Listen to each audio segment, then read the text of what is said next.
भारत के आज़ाद होने के बाद पता नहीं कितने लोगों को फांसी की सज़ा सुनाई गई है और कितने लोगों को फांसी लगाई गई है। इसका आंकड़ा सरकार के अलावा किसी के पास नहीं है।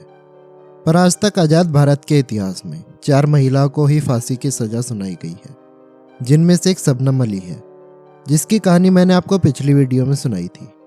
लेकिन अगर आज़ाद भारत के इतिहास में पहली बार 3 महिलाओं को एक साथ फांसी की सज़ा सुनाई गई थी, तो वो यही केस है जो मैं आपको आज सुनाने जा रहा हूँ। और आपको सुन के ये हैरानी होगी कि इन 3 महिलाओं का आपसी रिश्ता माँ बेटियों का था। पर इन तीनों माँ बेटियों ने ऐसे आखिर क्या जुर्म किए थे जिससे इनको फांसी की सज़ा सुनाई गई। चलिए जानते हैं इनकी कहानी इस वीडियो में।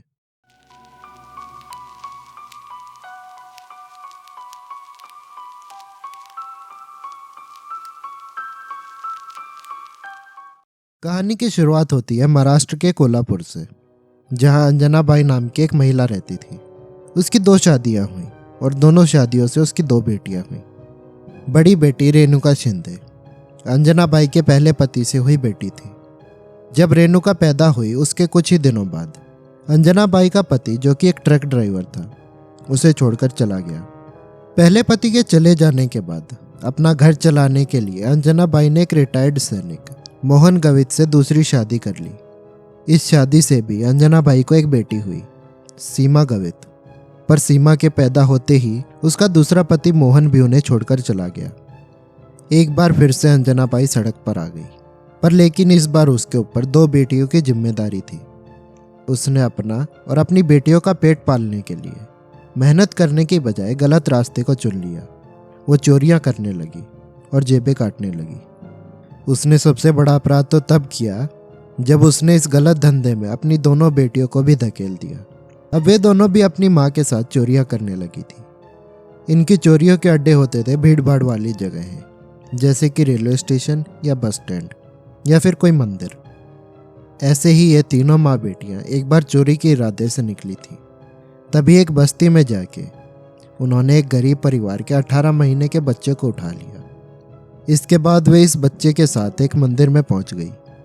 वहां मौका देख अंजना बाई एक आदमी का पर्स चुराने लगी, पर उस दिन उसकी किस्मत ने उसका साथ नहीं दिया। वो पकड़ी गई। वो आदमी उस पर चिल्लाने लगा और उसे पीटने लगा।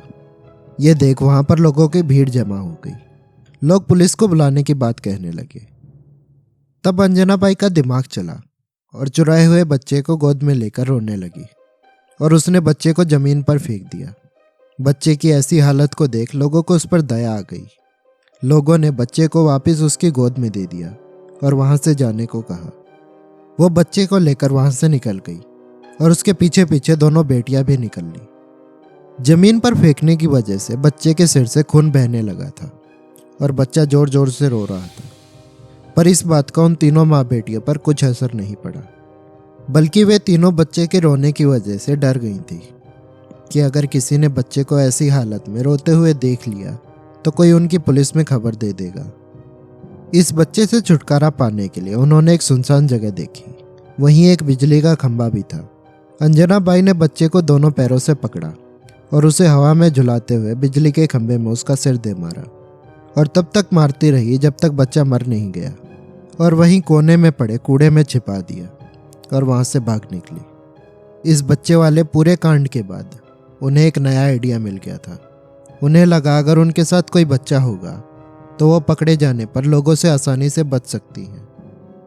18 महीने का बच्चा संतोष इन तीनों का पहला शिकार था। इसके बाद तो जैसे उनको इस खेल में मजा आने लगा था। अब इनका पहला काम होता था बच्चा चुराना। यह हमेशा गरीबों के बच्चों को चुराती थी। इससे उन्हें यह फायदा होता है कि इन बच्चों को लेकर पुलिस कोई भी जांच नहीं करती थी, न बच्चे के गायब होने के बाद न उनके मरने के बाद, क्योंकि वे गरीबों के बच्चे होते थे या मांगने वालों के। यही वजह थी कि इन तीनों के लिए बच्चों को चुराना इतना आसान हो गया था। ये इस बात का भी ध्यान रखती थी कि बच्चा 4 साल से कम का ही हो, क्योंकि बड़े बच्चे तेज होते हैं और वो किसी के भी सामने उनकी असलियत बता सकते थे।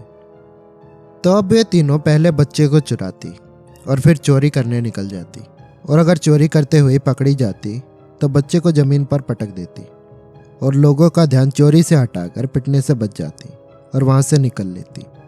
जब बच्चा घायल हो जाता वे उनके किसी काम के नहीं रहते, तब वे उन बच्चों को बेरहमी से मार देती। एक बार तो उन्होंने एक बच्ची को पैरों से पकड़ लिया और उल्टा करके उसका मुंह पानी में डुबा दिया। वो बच्ची तड़पती रही और वे तीनों माँ बेटियां उसे तड़पते देख मजे लेती रहीं। हैरानी वाली बात यह थी कि अंजना बाई की बड़ी बेटी रेणुका शिंदे भी माँ थी। उसकी शादी किरण शिंदे से हुई थी, पर एक माँ होते हुए भी रेणुका शिंदे और अंजना बाई एक बच्चे के दर्द को नहीं समझ सकी। किसी बच्चे को मारना उन तीनों माँ बेटियों के लिए अब एक खेल बन चुका था। उन तीनों को इस खूनी खेल में इतना मजा आने लगा था कि अब उनका सारा डर खत्म हो चुका था। पर वो कहते हैं ना कि पाप का घड़ा कभी न कभी भर ही जाता है। अपराधी कितना भी शातिर क्यों ना हो, कभी न कभी पकड़ा ही जाता है। वही हाल इन तीनों माँ बेटियों का भी हुआ। अंजना बाई का दूसरा पति और सीमा का पिता मोहन, जो उन्हें छोड़कर जा चुका था, उसने दूसरी शादी कर ली थी। मोहन की दूसरी पत्नी से उसकी एक बेटी हुई थी जिसका नाम क्रांति था। अंजना बाई के दिल में इस बात का हमेशा से दुख रहा था कि मोहन उसे 2 बेटियों के साथ अकेला छोड़कर चला गया था। तो उसने अपनी दोनों बेटियों के साथ मिलकर मोहन से बदला लेने का एक प्लान बनाया। उन तीनों ने मोहन की 9 साल की बेटी क्रांति को स्कूल से किडनैप कर लिया और उसे मारकर एक खाली पड़ी जगह में फेंक दिया। मोहन की दूसरी पत्नी को इस बात की भनक लग गई कि क्रांति को किडनैप करने में अंजना बाई और उसकी दोनों बेटियों का ही हाथ है, तो उसने उन तीनों के खिलाफ पुलिस में FIR लिखवा दी। पर क्योंकि अब ऐसे बहुत केस हो चुके थे, तो पुलिस ने भी देर नहीं की और उन तीनों की खोज में लग गई।